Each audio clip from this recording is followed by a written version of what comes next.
A lot of people love vinyl, and every year more people love it even more. In 2021 alone, in the US, 1 in 3 records sold were vinyl. I think it's because you can do things with vinyl records that you don't do with digital music.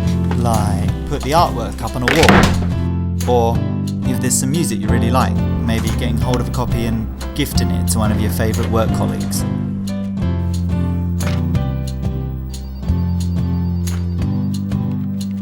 Or actually listening to an album from start to finish.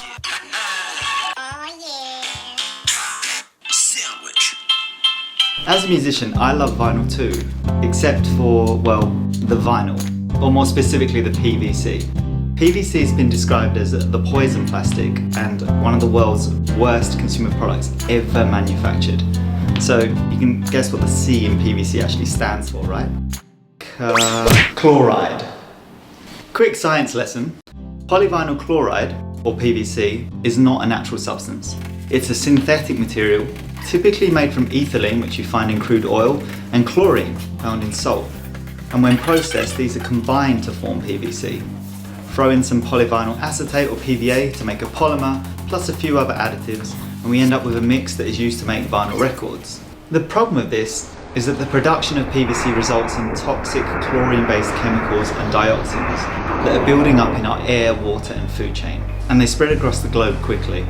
Scientific studies shown that these chemicals cause widespread and severe human health issues, including infertility, impaired childhood development, immune system damage, hormone disruption and even cancer. Sadly, the factories making these problem materials are usually located in low-income neighbourhoods and in communities of colour. So this isn't just a human health issue, it's a social justice one as well. But we still love music and we still love vinyl, right? Well, maybe I love physical things because, as well as being a musician, I'm also an architect.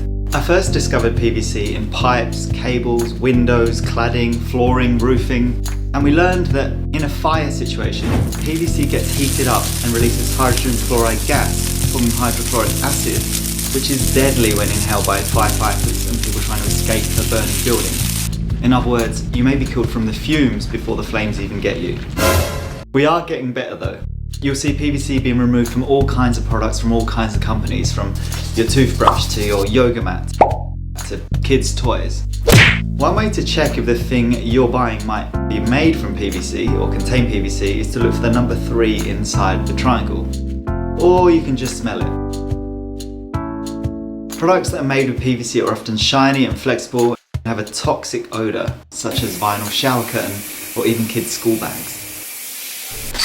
So, why the f*** is PVC still used, and why do we use it to make records?